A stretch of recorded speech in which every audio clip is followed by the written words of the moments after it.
It's trappin' time!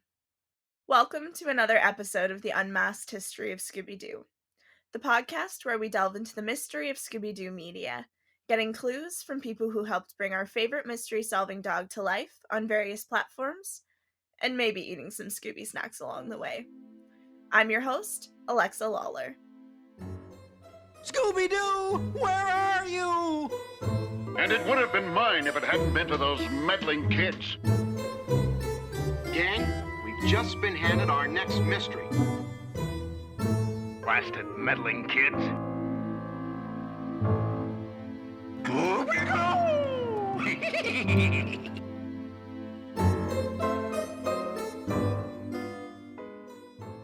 For this week's episode, I had the opportunity to chat with picture editor Bruce King. Bruce worked on Scooby-Doo Mystery Incorporated, the special episodes on the 13 Spooky Tales DVD releases, and the films Scooby-Doo Stage Fright and Scooby-Doo and Kiss Rock and Roll Mystery. Personally, I love editing, so I'm super excited for this episode, and I hope you guys enjoy the behind-the-scenes look that Bruce gives into the editing process.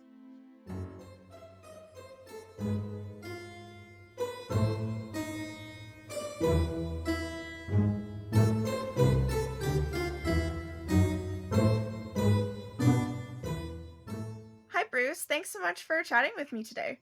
Well, thanks for inviting me. Of course. So I typically start off with 3 questions of Scooby trivia if you're up for it. All right, hit me. Question 1. What is the name of the ghost/villain in Scooby-Doo and Kiss Rock and Roll Mystery? Oh, that's the witch? I think it's just the witch, right? The Crimson Witch. Crimson Witch. That's right. Crimson Witch. But they keep the whole movie. I don't think they ever referred to her as that. They say the witch, the witch. I think that was on, because I posted it to my Facebook. That was on, like, I think last Saturday. I was like flicking through and it was on like Boomerang or something, and I was like, I remember this. That movie was fun. And question 2. Which actor, who is best known for playing a certain superhero, provided the voice for Daphne's Uncle Sandy in Scooby-Doo the Beach Beastie? Oh, dang. Oh, geez, I don't even know. It was Adam West. Oh, okay. Oh, that's right. He was in that. Okay. Yeah, that was one those little ones we did in such a short period of time while we were doing Mystery Incorporated. So they just kind of got swept through. There was the Ghastly Goals and the Scarecrow and the Mecha Menace I'm looking here, and then there was another one. The Christmas one. Yeah, definitely. Haunted Holidays, I think it's called. Yeah, those are all we did while we were doing, and it was crazy. So those sort of went through as Mystery Incorporated episodes, sort of in my brain. So fair enough. Yeah, I could see that. All right, well, we're 0 out of 2, so maybe I can get this one. And last question for the trivia. True or false, Mystery Incorporated was the first Scooby-Doo television series where Matthew Lillard took on the voice of Shaggy. The first series, yes. He did a bunch of movies before that. That is correct, yeah. It was the first series. Yeah, because he did, I think his first appearance as Shaggy was it Camp Scare? I think maybe the Magician one. Oh, yeah, the Magician one. What was that? Abracadabra Doo? Yeah. Yeah, and then there was Camp Scare, and then that was one. Yeah, and I worked on Phanosaur. Okay. I did the animatic for the Revenge of the Phanosaur or whatever it is, or they're always called something else when they come out. Oh, really? And they're, because I think it was Scooby-Doo Kiss when we were, or Meets Kiss or something, and then they name it, because Home Video gets it, and then they name it like the name that they think is going to look the best on the box on the shelf. Okay. So they'll always change the thing, like Mecha. I think Scooby-Doo was like Scooby-Doo and the Mecha Mud or something. I don't know. They're all called different things. A couple of things I'm working on now, they changed the names already. So. Oh, wow. Yeah, I was wondering how that worked, actually, because There's always like a different name from production to Yeah, actually yeah, being on the shelf for sure. yeah. Because we have to name it something while we're working on it, so it ends up with whatever maybe the script called it or something like that. But yeah, but then they do like marketing and stuff, and they're like, oh, okay, we should really call it this, because it'll look good with the lettering or something. Yeah, that makes sense. So to start off the general questions here, what's your relationship to Scooby-Doo? Did you grow up watching it all? Oh yeah, yeah, yeah.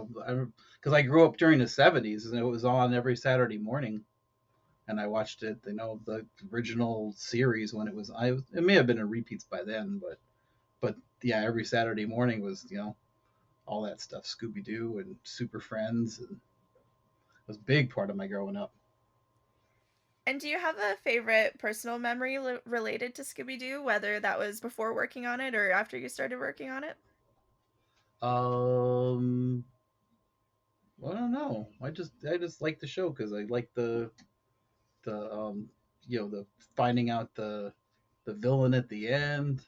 I always tell that to my wife because our kids would maybe be watching it and she's like, "Oh, that's scary. Turn it off." And I'll be like, "Well, if you let them watch till the end, they'll pull the mask off and then instantly not scary." So now you just found out it was the groundskeeper or something like that. So now it's not scary anymore because it's not a monster; it's just a person in a mask. Definitely. And more generally, how did you come to work in animation?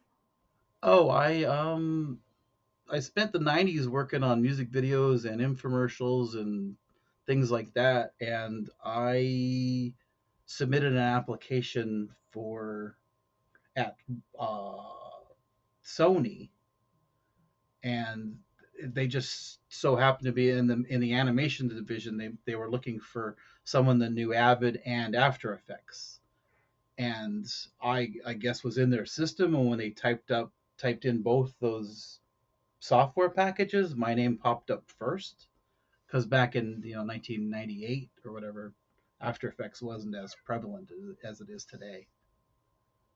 And then I st- went to work at Sony Pictures Children's Television, I think it was called at that time, as an assistant editor.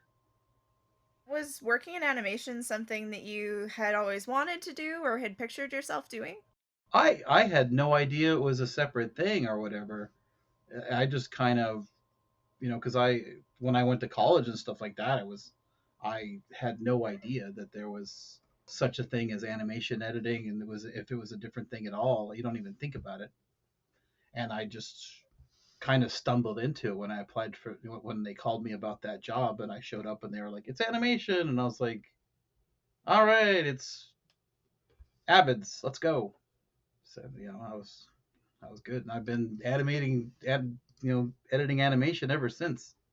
And what sparked your interest in editing in the first place? Um, well, it's kind of a weird tale because I started when I switched to you know not community college. I had to pick a major, and I picked psychology because I didn't really know about all the majors. And then after the first semester, I was looking through the catalog, and I was like, and I remember calling my parents and saying, "There's like a making television major. I'm totally doing that." So I switched to the radio, television, film department of the communications division, and then I got the bachelor's in that, and then I sort of gravitated towards the editing stuff because the other stuff wasn't as fun. The production stuff like hooking up lights and doing the cameras and stuff like that wasn't as fun as just doing the editing part. And what was the first job that you got in editing? And editing, oh, I answered a ad in I think it was in Los Angeles Times because there wasn't internet back then, and it said video industry jobs, and I went and applied, and it was a video equipment rental house that we rented out, big giant cameras that they rented to film the news and commercials and music videos and stuff like that. And the guy that owned the business, he wanted to expand into post production because kind of he could use some of the same equipment. He could rent out the things when he wasn't using them in the and sort of merge the businesses. And I helped build the edit bay that they put in, and then but I was operations manager, and I was kind of involved in booking the editors that came in. But since I had helped build the room, I kind of knew how all the equipment worked. So sometimes if an editor was late or didn't show up, I would end up filling in. So I gradually just ended up switching into being just the in-house editor, and then they hired someone else to do my old job. And when it comes to animation specifically, can you just describe what the editor's role is? Oh, for animation, there's really two parts to it. There's the storytelling part, which really happens in the animatic stage. There's you because you're basically taking the dialogue and the storyboards, and then but the dialogue is recorded, but you could always record like temp dialogue if you kind of want to change the gist of a line or add a new part or a new section or something like that. So the animation part, you're really kind of working with the director and the producer or whoever, the writer, whoever kind of comes in, and you really have a voice in crafting the story. But when it comes back from overseas as completed animation, you're kind of locked into what you got.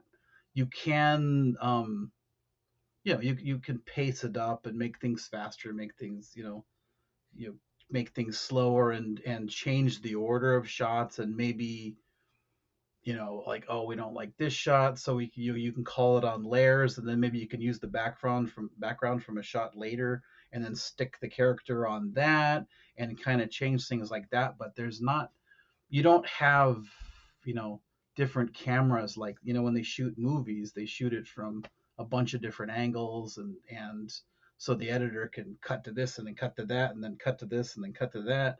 We can't really do that because it's kind of, you got the footage is what you got. You kind of don't have much more than you need to end up with. You can reuse established shots, or maybe someone does an eyebrow up or something like that. You could use that later or something like that. But it's kind of not. It's more, I don't know, graphic arts and assembling at that point than editing. There is some editing. You can make things longer between when people are talking, or shorter, or things like that, but it's not as much. You don't have as much to do with story at that point. And kind of on that note, what are some of the differences between editing for animation and editing for live action? Well, that's kind of what it is. In live action, they've shot tons of coverage, and scenes from all these different angles and stuff like that, so you can cut to the close up, or to like a wide shot or medium shot, and there's all the different shots that the director has filmed. Sometimes they film the same scene 20 times from 20 different places, so you can choose from all that. But on animation, you have a shot of Fred saying it's trapping time, and that's like the only shot that's the only shot you have. It's like you can't pick a different, a close up or a wide shot or something like that. That decision was made back when you're doing animatics. Like, do we want a close up here or a wide shot here or something like that? This may be a super specific question because I'm a Sure. bit of an editing nerd myself, but Okay. so when you have like an actual animated shot, is it possible to like kind of pull in or pull out, or are you just stuck with what you have? We can. There's different ways you could. If we need we can go in a little bit, because we work in 1080 HD, so I'm comfortable going in like 10%, like maybe blowing it up like 10%. But you always have the option. There's a thing that's called a creative, that you can call overseas, and most of the animation is done in like Toon Boom or whatever, with these animations, and that stuff is all vector based. That makes sense. So you can blow up on things and you don't really lose that much resolution. So you can call a creative and say, can we get this shot back, but can we get it, wider, or can we get it closer to the thing? And then we can send like a screen grab of like, this is how we want it. This is the fielding we want. Can you resend the scene with this? But we have to, you have to pay a certain amount, depending on like what's involved. If it's just reframing it, it's a certain fee. But if you want to, change some of the animation, it's a totally different set of numbers. But most shows have budgeted for creatives, and you can do a certain amount of shots per show. Have overseas fix them. Okay. And so, in the role as editor, when do you come in on the project? Are you involved right from the get-go to kind of decide like what shots you might need when you're at that stage? Now they usually after it's written, then it gets given to the director, and then the director hands it out to storyboard artists, and then they start drawing all the storyboards. And then if you're doing the animatics, that's after the storyboards come back, that's when you get involved. But that's when I get involved, is the storyboards come, and then we put the dialogue to the panels and decide, okay, we're going to cut to him at this point and him at that point, and then we could do things like zooming in and zooming out and change the thing. And I've recently switched to doing the animatics in Storyboard Pro, which is the software that they're using to do the storyboards. So I can, since I'm in that software, I have a lot more flexibility of going to other panels and taking heads off characters and sticking them on character, the same character in another scene, or zooming way out, zooming way in, changing the pan and stuff like that. I kind of lost my track of, but yeah, that's when it's after the board's already sort of drawn that the animatic editor gets time to work with it. And you either work with you either fix what you got, or sometimes the director has to go through and maybe reboard a scene or change the perspective of a scene if he doesn't like what the board artists have done. Typically, would you be doing both the animatic editing and the editing once the animation comes back, or does that depend on the project? It depends on the project. Sometimes they have, but I've done most of my own animatics for a long time. Mystery Incorporated, I did the second season because there was no animatic editor on the first season. They just did it the old-fashioned way. They boarded it and then sent it to the timing directors, and they figured out all the timings of things. And then when the season ended, then I didn't have anything to do, but they didn't want to lose me, so they had me do animatics for the gap. And then when the pictures started coming back from overseas, they liked the way it was going so much that they just kept me doing the animatics while I was doing the series. And it kind of worked out because it was all the same directors and the same producers and the same line producers and everything, so it was easy to coordinate. Okay. And all the things I'm working on right now, I did. Well, two of the things I'm working on, somebody else did the animatics, and then I'm finishing an animatic for something that's coming back next year, and the movie I'm working on right now, I did the animatic for back. That's probably like February or something. I don't even remember. Okay. Because they go away and they come back like 8 months later or something like that. Oh And my I'm always goodness. like, oh, that show. Wow, I remember that. And roughly how long would it take you to edit an animatic? Um. Well, let's see. It's usually done in phases. Like I'll take a pass at it, and then So that'll maybe like take like a day. I'm talking about like a half-hour show. Okay. So like a movie, you kind of do a movie like 3 half-hour shows. They'll do Act A, B, and C.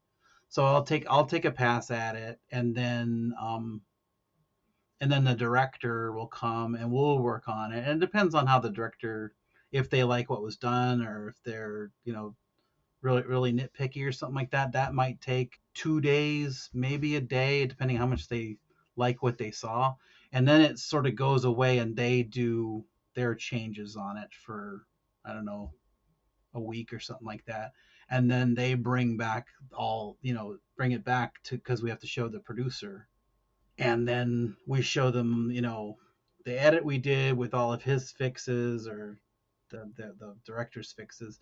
And then we show it to the producer, and if the producer has any fixes, then it goes away again for a few days, and then at that point it's pretty much locked, and then I have to do the outputs for overseas and to track and stuff like that, because I have to do an output of the audio with all the different audio channels, and that gets sent to the track readers, and they go through frame by frame by frame and put what mouth code is on what frame, and overseas uses that to do all the mouth assignments, like whether they have an open mouth or a closed mouth, or there's different names for all the different shapes, like the F mouth and the O mouth and the screaming mouth and whatever. Those are all given like assignments by the track reader.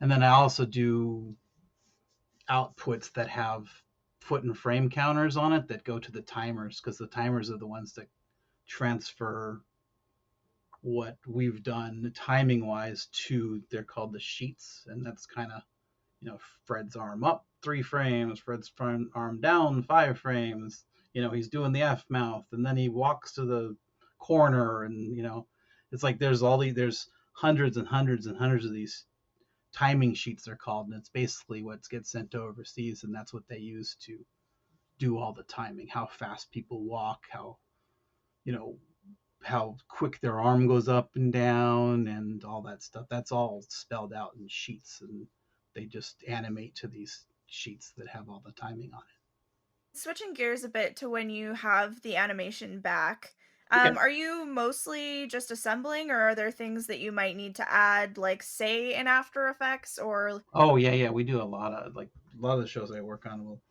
When the animation gets back, we'll do I'll do an edit pass on it, and I'll tighten things up, maybe speed things up here or there, or spread things out. But yeah, sometimes like I just it's coming out. I think it just came out. It's called Superman Man of Tomorrow.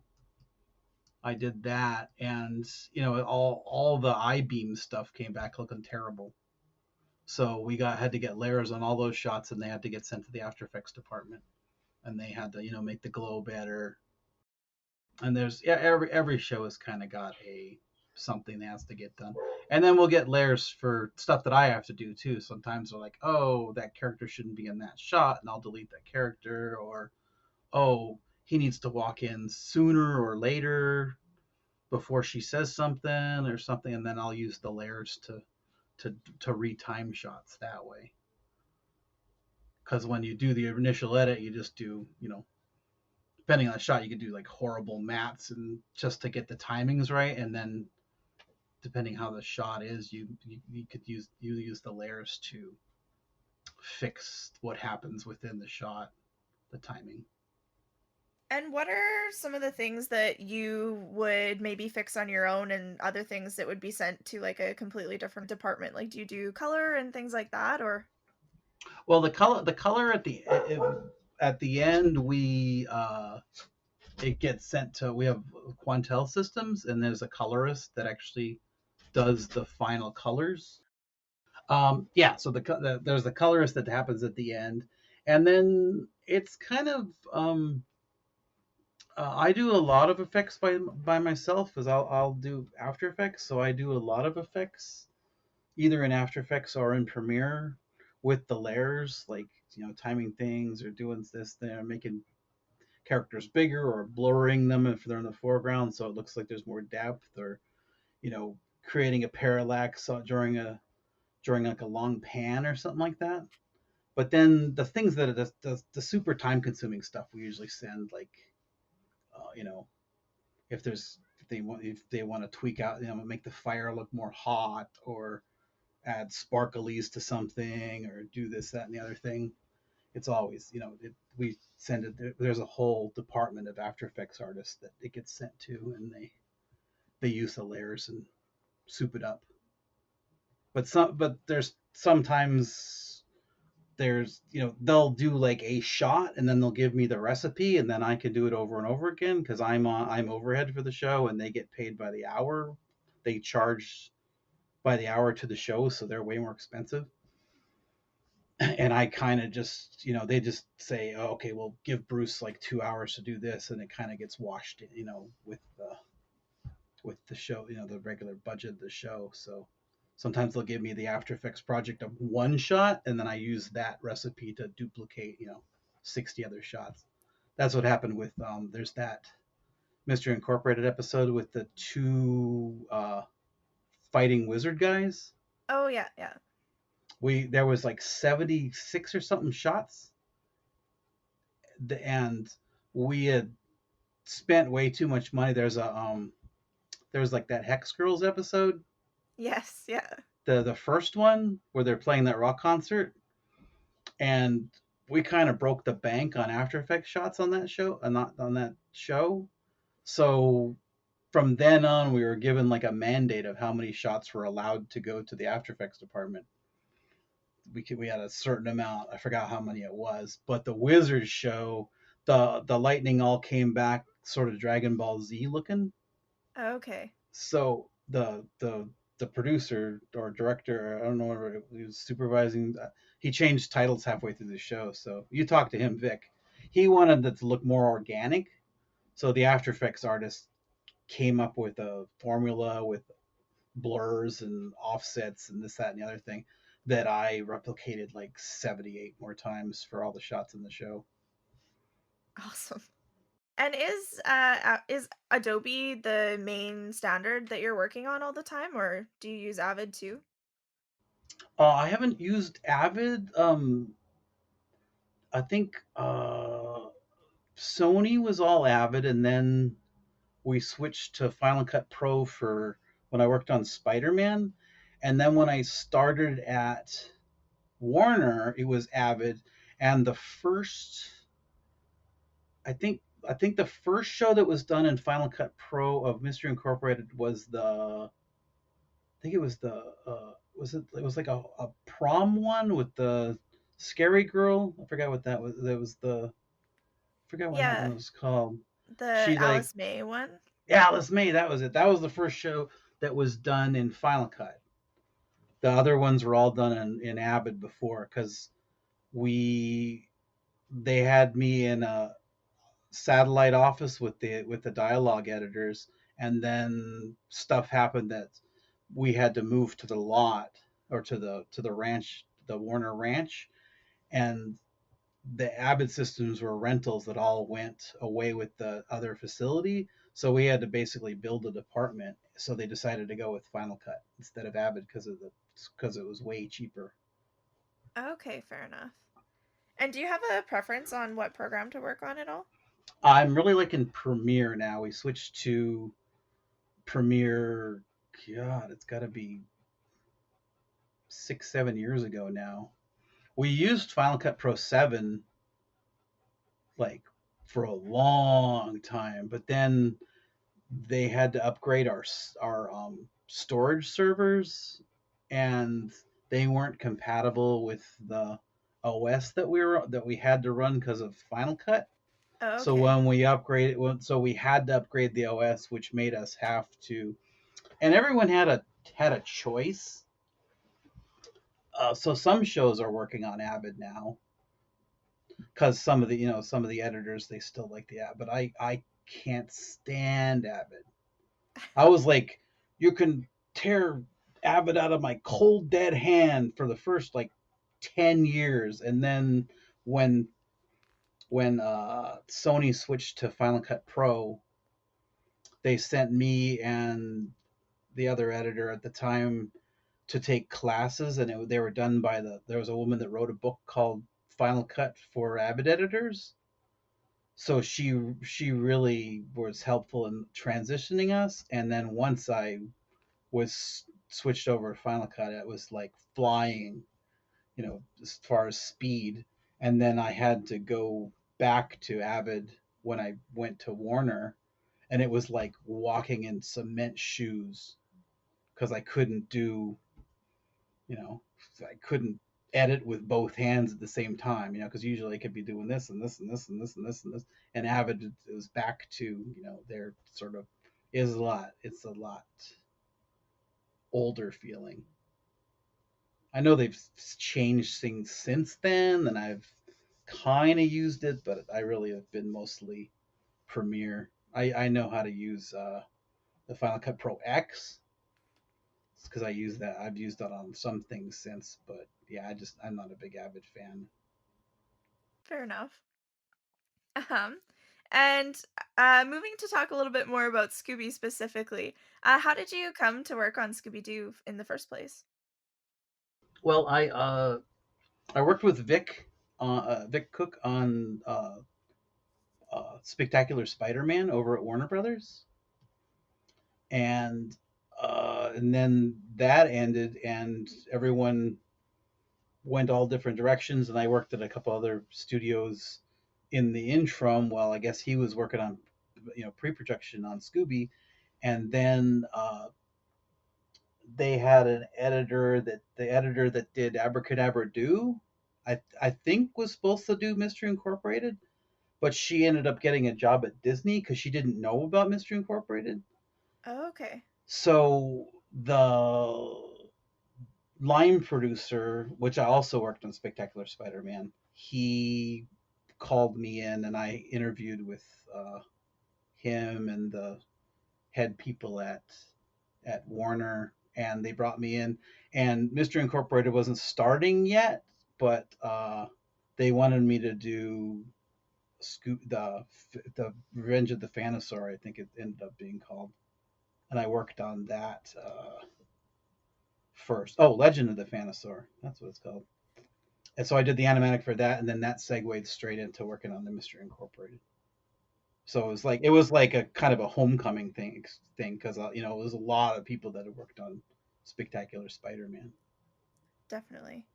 And then did you just kind of do a bunch of Scooby projects like one after the other right after that, or did Yeah, yeah. you? When I was working on that, yeah, it was like boom, boom, boom, like it was like Phanosaur and it was Mystery Incorporated. And then it was, see, I'm looking here, and it was Spooky Games, and then there's the Scarecrow and the Mecha Mutt and then Stage Fright. We did a mixed in there, the Scooby Doo Stage Fright with Wayne Brady. I think he was the host of the. Have you ever seen that one? Yes, yeah. Yeah, that one's really good. I really like that one. And then Ghastly Goals. Oh, there's a fun story about Ghastly Goals. Did you see that one Yes, yep. with the soccer stuff? Yeah. That one was so fun because when we were doing the animatic for that, Vic didn't like the way because the Danny Trio was the bad guy.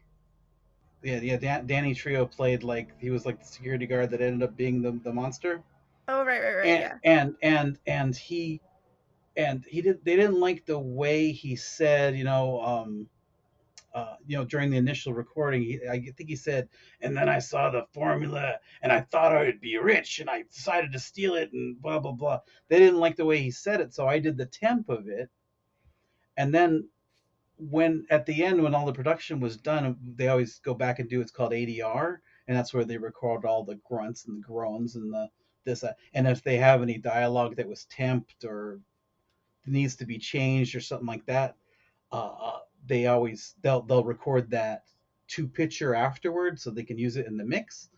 And that one I just happened to be there on the day when they were doing the ADR, and Danny Trio came in, so they decided to do the and he they needed him to do that line, and he did it the same way as he had initially done it.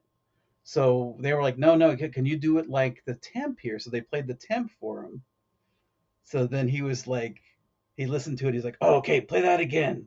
And then he like, okay, oh, I think I got it, and he did it. So what's in the show is me imitating him, and he's imitating me imitating him. It was really funny. So he was like, so he was listening to my like, and he's like imitating me doing my him imitation. It was really funny. That is so cool. So then, yeah, so yeah, that they worked on. Then I worked on the Beach Beastie, which you embarrassed me later because earlier because I didn't know the star. And then there was I think that was it. And then the Rock and Roll Mystery. That was I think that was the last Scooby thing I worked on. Oh, besides there's one that I did the animatic for back in whatever, but that one's not released yet. So I decided, Okay. yeah, there was an animatic I worked on back in like when this pandemic thing first started. It was the first thing I did at home. But yeah, Rock and Roll Mystery was super fun because I was, because I'm like I said earlier, I'm like a child of the '70s, so I was huge Kiss Alive 2 like posters and all this stuff. And the the the director producer, uh, Tony Cervoni, he was like an even bigger fan than me because he was like slightly older, so he was slightly older back when they were huge. And that show is just riddled with Easter eggs of Kiss. From all the names of the characters, they're all called like uh, such and such Strutter, and then the thing, and then there's the Rock of Hysteria is the Black Diamond from one of their songs, and then when they're looking through the book, there's like a book of the history of Hysteria. There's like all the symbols that even include the symbols of the from the face makeup of character of ex members and stuff like that. And that it had the gigantic cast too, because there was what was it, the girl that plays Laverne and Shirley, she was in it. Oh yeah, Penny Marshall and Gary Marshall, and then all the members of Kiss was there, and Polly, was it Polly Perrette? She was the witch, and then was it Jay and Silent Bob? They were the teaser at the beginning before the main title. They were the workers. Who was it? Was it Kevin Smith and I forget what the other guy's name? Oh, Jason Mewes, the Jay and Silent Bob guys. Awesome. They were the first people you see in the movie. And then the big monster guy at the end, the destroyer. That's Hootie and the Blowfish guy, Darius Rucker. He played that. So going with the whole rock theme with everybody. Definitely. And can you just maybe speak broadly to what a day at work on Scooby might have been like? I don't know. I just I would. It was usually, especially on Mr. Incorporated, I would be working on 5 shows at one time, and all in various states. They would either be on their way out or on their way in, or I'd be cutting in retakes. So it was frantic because I think we mixed a show every week when we were, for each season. So it's like you're constantly, this is like this conveyor belt of shows, and you're getting them all confused in your brain because they're all the same 5 characters with just different monsters. But no, it's fun. It's a great job. I really enjoy it. I've been editing animation for like 21 years now, I think. So yeah, it's been really good. I've been very very fortunate, especially now when there's so many people in this industry that are like laid off and don't have jobs and stuff like that because they have to go and you know be with a bunch of people and set up lights or serve food or do makeup or whatever, and they can't do that because of what's going on now. And Warner Brothers Animation, we were fortunate. Tuesday I was in my office building in Burbank, and then Wednesday I was at home, and it's been 7 months. And it was cool because they sent us home with our computers, and they said, it's all set up. Just plug into your internet, and there's a session tomorrow at noon. Awesome. Yeah, it's been really great. like even when they have to record ADR for like the stars and stuff, they've been sending microphone and sound baffle packets and stuff, from Amazon to the star's house, and then they stand in a closet and go, "Gee, Scooby, I don't know what to do," and then the it's all recorded on the computer, and then it gets emailed to the sound department, and they stick it in the show, and it's really neat. And then even the movie I just finished with Bruce Timm, the one that's coming out next year, the Batman Spirit of the Dragon, I think it's called. Okay. Something of the Dragon. Yeah, that one changed too because it was called Batman Martial Arts the entire time I worked on it. But I think Soul of the Dragon, Batman Soul of the Dragon. They just announced it during DC Fandom, so that's why I could talk about it. But that one was, we did the animatic when we were in Burbank, but the all post was done here. The mixing was done with the earphones in everyone's houses. The editing was done here at mine, and then I broadcasted to them, and we made all the decisions, and then even the online was done. The online editor has his system hooked up, and he has a viewing system that we all can log on and make notes, and he can change stuff on the fly while we're watching. And then yeah, it's really fascinating since it's all digital. It's just, I guess, no one has to be where they want to be, where they need to be anymore. Yeah, definitely. And can you just elaborate on what the online editor does again? Oh. Well, it depends on the show, but it's mostly just I give him the final picture, and then we have sessions where we go in and uh, say, oh, well, can they're in a jail here, or in like in a sewer. So can we, maybe bring the blacks in from the sides to make it look more claustrophobic, or they're in the desert. Can sort of pull down the colors so it looks more warm or hot, or and he does. It's basically just uh, it's the job is usually called a colorist, I think, in feature movies and stuff. So yeah, he'll go through, and then he can do things like put I there's been shows I've seen him do where they're in like a room with like a fire burning, and he'll put like a flicker on it or something, so it looks like, in the highlights, so it looks like the fire is lighting up all the walls and stuff. And it's easier to do that at the end, because if you do that like during the animation, when you cut to cut to cut, the flicker will sometimes, it's cut from a bright thing to a dark thing, and it looks like a, a mistake Definitely. because of its flickering, and all of a sudden it's bright, now it's dark, it's bright, now it's dark. So then it's better to do it at the end, so you can do it as like one big piece. Okay, yeah, So for so sure. he does that, yeah, and then it's basically, he sweetens it. He tries to center your focus to the people talking, and try to, so you aren't looking past them at the buildings or something like that. He tries to bring the sort of viewing your eyes to what's important. And how much of a role would you say that the editor gets to play in developing the style of the projects that you work on, like maybe with Mystery Incorporated, for example?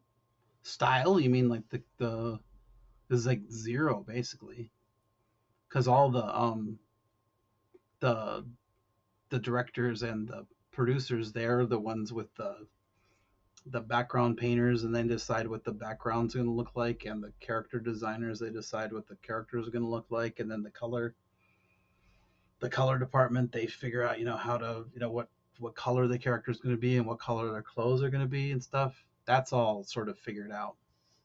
The editor doesn't really have any say at all in like how the look of the show is. You can afterwards, you can sort of tweak with layers and stuff, tweak things, or maybe, I don't know, add colors to things or something like that. But that's really, you don't really have any voice in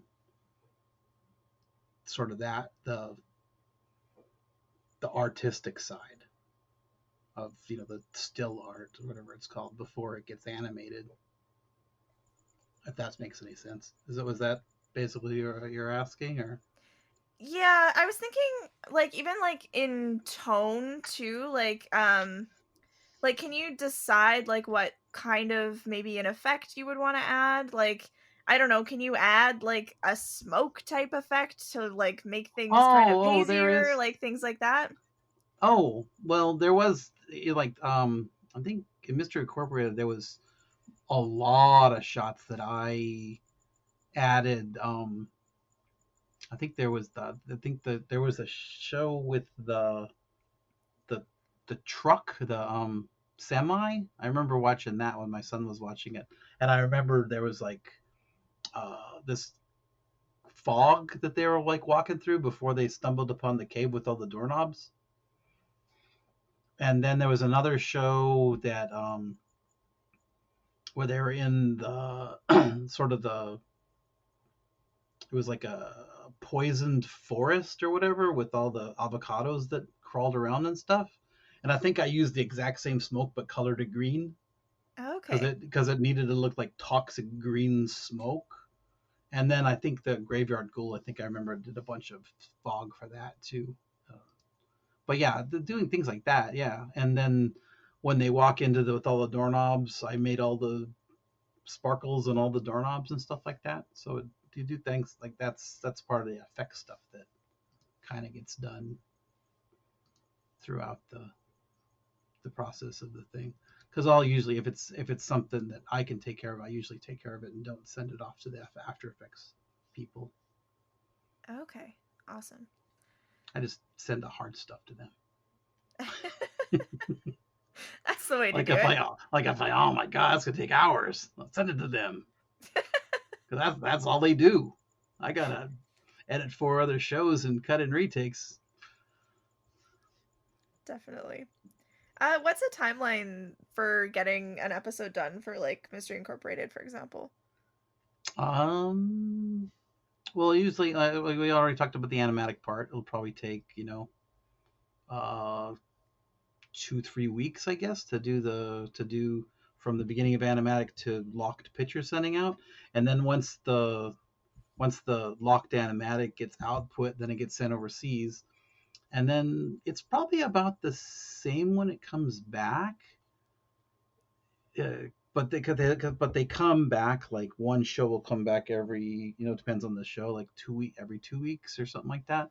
So you'll get your pass and then you do the edit with the director or the producer, and then you call the retakes, and then I think they usually give them two weeks to do the first set of retakes because it's always a lot, like it's more than the other. And retakes are when we go through and we basically watch the show with a fine-tooth comb and go, oh, his eye is wrong in this frame, or like when he lifts his hand up, it goes in front of her face instead of behind her face, or just things like that, like just errors. And then we'll also call the creatives, like I was talking about earlier, where we modify shots. So that will be like 2 weeks, and then when that comes back, I have to cut them in really quick because we have to look at the take twos that are called, and then call take threes if there's any that are still wrong, and then we only give them a few days that time because it's not as many. And then usually before we start checking in retakes, it's locked, and then so the timing isn't going to change for the rest. So I've already done outputs that are sent to the music people, the sound effects people, and the dialogue editors that are going to do what's called the ADR, where they're going to figure out, because they're going to record all the grunts and hits and stuff like that and new dialogue. And then once all the retakes are in, then I get the show all sort of put together and send it to the online. And then the effects people send their stuff to the online, the After Effects people. And the mix is usually done the day before the online, and then the mix gets sent to the online, and then the online editor's job is to kind of put the music with the picture and play it, because he's got the the room with the big giant 80-inch monitor and the Dolby surround and the reclining chairs with the movie theater lighting and stuff. So we all kick back and watch the show at the end and cross our fingers that we didn't miss anything along the way. Fair enough. Because it's inevitable since the TV in my room is like, I think it's 50 inches, but the one in the online bay is 80. So something that was really small and not so noticeable in my office is now 2 feet big. So we'll see that during the online, and we'll call it an emergency, get a retake the next day to stick it in before we have to send it off to the to the distribution and stuff. So would you have like a project with everything in it, like with music and stuff, or does like you mentioned, the final music mix would go to the online editor? But I don't see anything until it's the final online. I don't see the music, or I don't hear any of the new additional dialogue they recorded. okay. I sit there, and that's the fun part, because I get to watch it now with the music and with the extra and the new records and all the stuff, and then the color corrected picture and stuff, and that's like the fun part. It's like at the end you get because it's you've already seen it 30 times, so now you get to watch it one last time, but it's all pretty. Definitely. It sounds awesome. Yeah. And you mentioned when you're working on a movie, it's done more so in like different acts, but are there any other differences between editing a TV episode and a movie? Well, usually when you're doing like a direct-to-video movie or whatever, you usually have a bigger budget, so you can hire better animation studios and be able to do more creatives, like fixing things like that really bug you, that you want to retime some scenes. Sometimes in TV things, you kind of like, well, it is what it is. You could either put up with it or cut it if there's a possible way of just like getting rid of that shot. And a lot of times to just do that, you'll be like, well, it's really ugly, and it's better that no one sees that.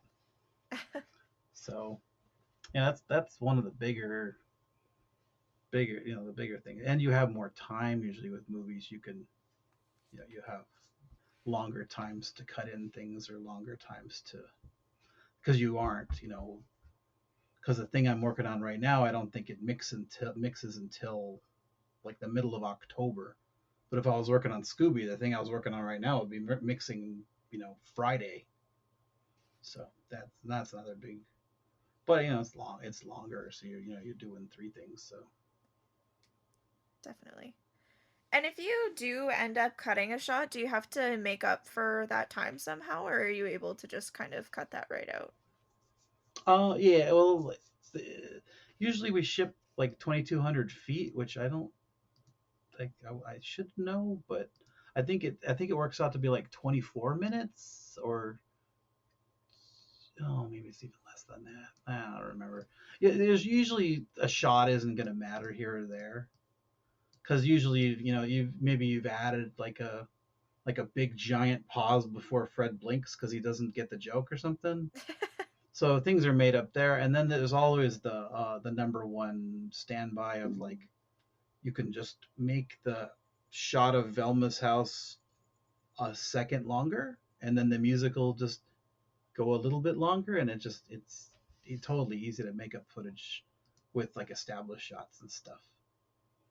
Definitely. And fade out, shots of Scooby and Shaggy are hugging in the last shot of the episode. You just, all right, make that a second longer, and it always works out with the the crickets and stuff. And then the music person loves when you leave them big old giant holes of stuff where they can do all their stuff. Put the show's refrain or whatever at the end and stuff, so they aren't in a hurry to get to the end credit music.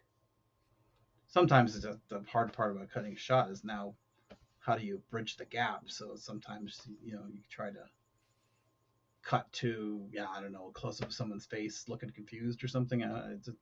It depends on the show.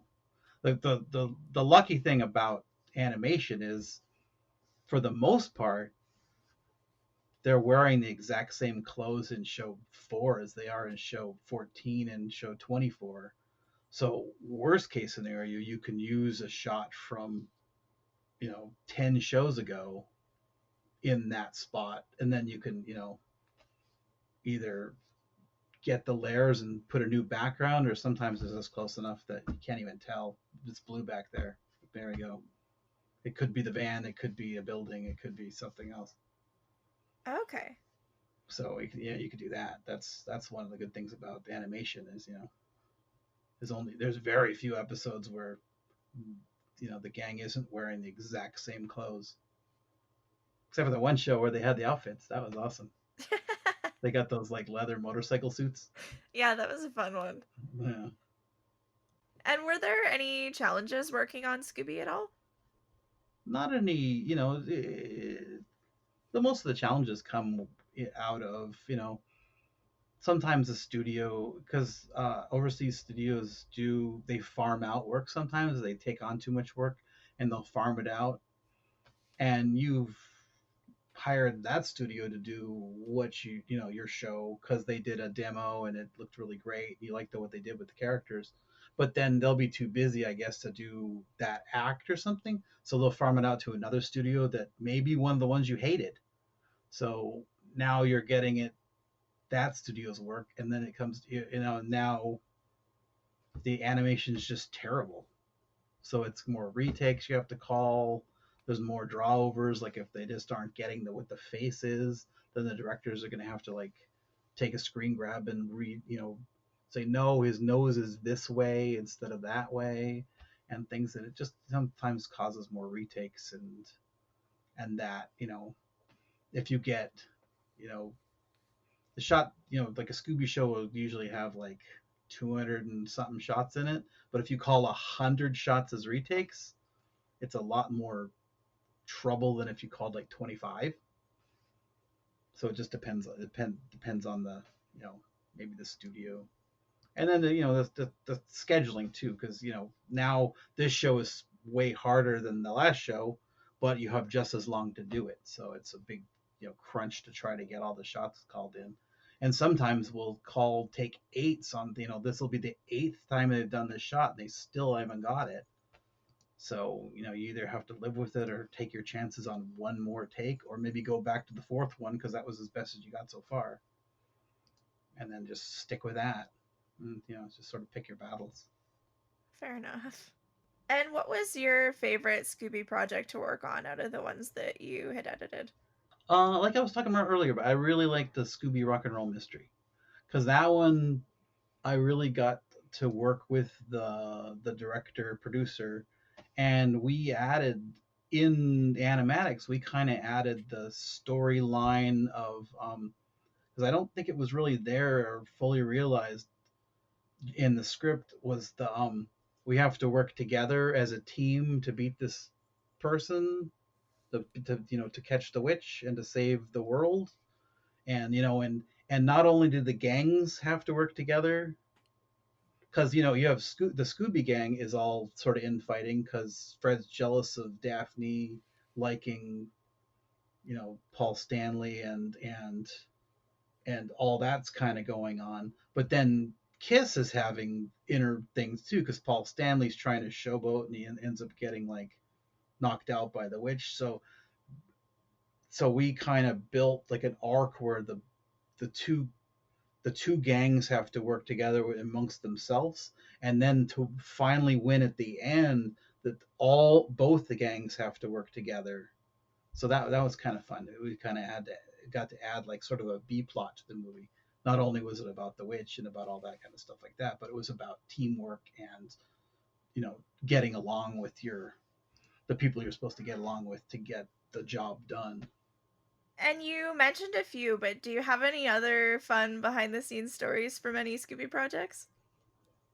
It was always fun on like Halloween. Members of the crew would come in dressed as like Fred or Daphne or something like that. That was fun. I remember there was I think he was the art director for season 1. For Halloween, I think he dressed as Fred and he painted his minivan to look like the Mystery Machine. So everyone was going out in the parking lot and taking pictures with it and stuff. That was fun. Awesome. And then yeah, and the I really enjoyed all the, because if you watch Mystery Incorporated, there's tons and tons and tons and tons of references to other things. Like there's the Dylan and Brenda that show up in a bunch of episodes. They look like they're from the 90210 show because Dylan and Brenda were in 90210. Did you catch that? I didn't. Oh, okay. Yeah, they were the, I think they were getting judged by the you will all be judged. It was like, then they were in that, and I think they were caught on the Ferris wheel with the Manticore. No, was it the Manticore? Yeah. But it was Dylan and Brenda, and they're two characters that are from Beverly Hills 90210. And then there was the Shining episode where they went to that lodge up in the. Did you see that? Did you recognize that one? I Where did recognize that one, yeah. Scooby's doing the hallway, and then he opens the door, and Shaggy's in the tub. And then I don't even remember it, but I was watching the one with the what was it called, with the Dandy Highwayman. Oh, yeah, yeah. And there was the one guy in the background at the beginning when they're like, there was like all the women are missing, and the one guy's like going, Marsha, Marsha, Marsha. So it's like a Brady Bunch thing, just randomly. And then the other thing was funny is we had to. There's a couple episodes. There's a thing. It's called Broadcast Standards and Practices. I think BSNP. I think it is. And they're the ones that make sure you, every time you get in the van, you put on the seatbelts. You probably noticed that, like every single time they have to put on the seatbelts. And also there was like the Danny Highwayman. That's what made me think about it. We had to put in the flashback that he put a helmet inside of his three-corner hat because you have to wear a helmet if you ride a motorcycle, even if it's a cartoon. Okay. And if you watch the Ska Zombies one, we had to put in a flashback so that they put helmets in their zombie masks too. Oh, that's fantastic. And that show, the Ska Zombie one, those are two. The song that's in it was written by like a legend, the leader of a band called the English Beat. I forgot his name, but that's basically like a new English Beat song that was like written for the show. So people are from like the 80s that used to be into ska and stuff like that. That one, and he also wrote the Hex Girls song too. Awesome. But those are like, that's like, wow, like a legend wrote two brand new songs that are only in a Scooby-Doo thing. And what was it like to end up working on a show that you had grown up watching? Oh, it was totally fun. Well, it's like, it doesn't feel like I'm really working because I'm just, I always tell people like, everyone's like, I like watch cartoons all day. And then sometimes I'll watch them at night. And my wife is like, what are you doing? Don't you see enough cartoons all day? I'm like, I didn't work on this one. This one's cool. But yeah, it's fun. Yeah, it was a very weird path I took to get here, but it's good. Awesome. And it's been very good to me. I've been very fortunate that I haven't had to, more than a couple months here or there off in the past, 21 years or something. After the Sony closed down their animation division, the children's animation, then there was a few scary months there before I went to a couple other places and eventually ended up at Warner.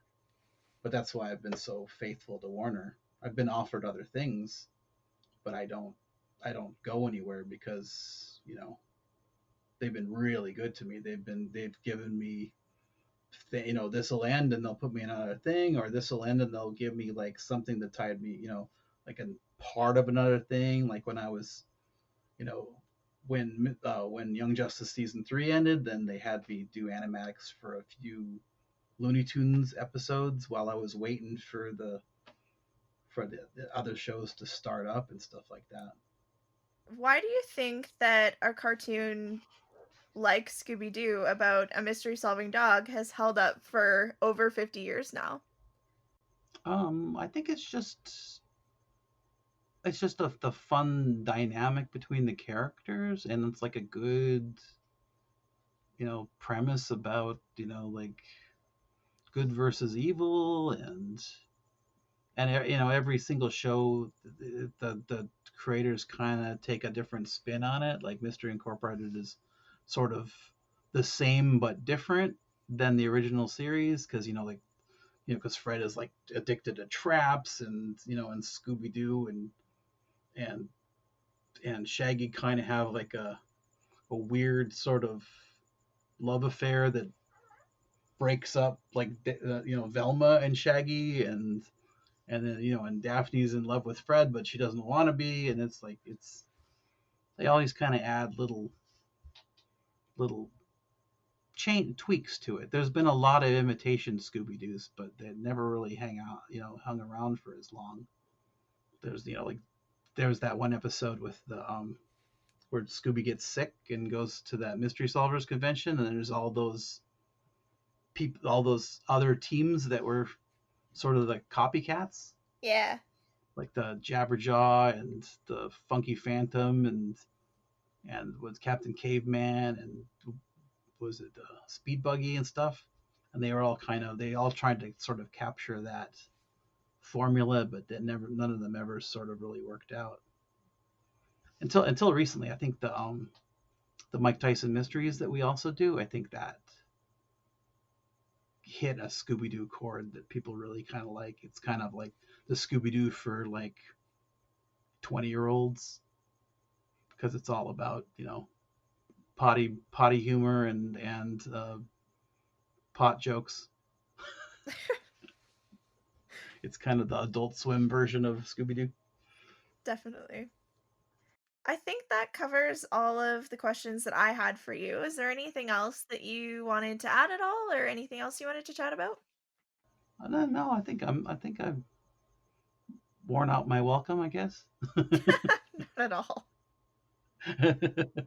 Yeah, I was like the Scooby guy for a long time, and then I think my reputation preceded me, and the producer I'm working with now found out I was really good with solving effects problems and stuff. So I kind of got I had hit a dead spot in Scooby, because I worked on the pilot of, what was that Scooby Doo one that looked weird? Be Cool Scooby Doo. That's it. Yeah.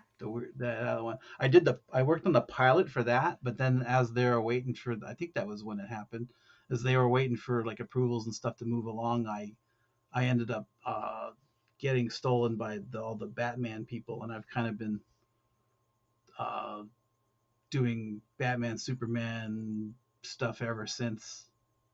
Like I did there's the Batman Unlimiteds I did, and then I did Justice League Action. Have you ever watched that? That's really good. A little bit, yeah. Yeah, it's kind of the halfway point between super serious Justice League and Teen Titans Go. It's kind of like halfway serious, and then and then I just finished before it was back in January. I think we finished. I worked on Young Justice season 3, so that was kind of fun. That was a lot of work, but it was fun. It turned out really great. My son ended up watching it. He said he really loved it. Awesome. Cool. And just before we end here, do you have any recent projects that you'd like to promote, or social media channels, or places where people can find you? Oh well, the DC, was it Fandom they announced Batman Man or Superman Man of Tomorrow is, I think, out now, or is it coming out this month? I think it's coming out in September.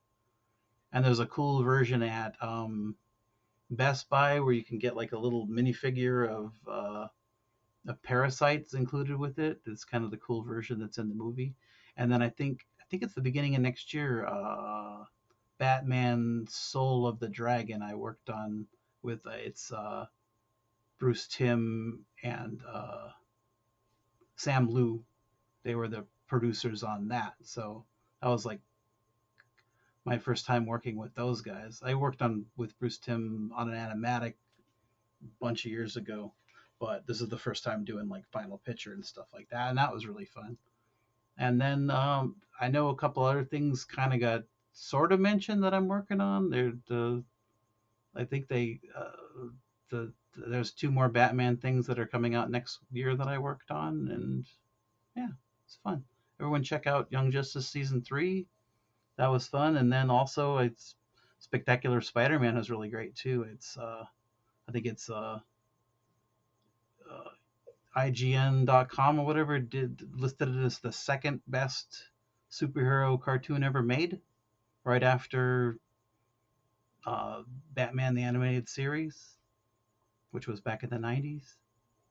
Awesome. And then, so yeah, there you go. Just yeah, you can check me out. Just type in Bruce King, the IMDb, and you can see my laundry list of stuff. Perfect. Well, thanks so much for chatting with me today, Bruce. Oh, no problem. Thanks for inviting me. Hey, I said that at the beginning. It's like a bookend. Definitely. It was great to chat to you with a semi-technical conversation too. Yeah, hopefully we didn't bore too many people with all the crazy, but if they're listening, then it might give them more a peek into what happens behind the scenes, because a lot of people probably don't think of all the stuff that, because every time, like, if I meet someone at a party or whatever, like, oh, do you draw? I'm like, wow, there's way more to animation than just the people that draw the stuff. Definitely.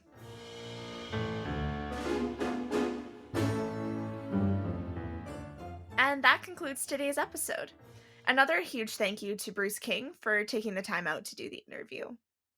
For more groupie content, be sure to check at Unmasked SD on Twitter, at Unmasked SD Podcast on Instagram, or at unmaskedsdpodcast.com. You can also find the podcast on Facebook under the Unmasked History of Scooby-Doo podcast. If you like this episode and want to hear more, also make sure to check those social media channels or the website. Or you can listen to older episodes wherever you like to get your podcast fix. Thanks for listening, and keep an ear out for the next episode. Scooby-Dooby-Doo!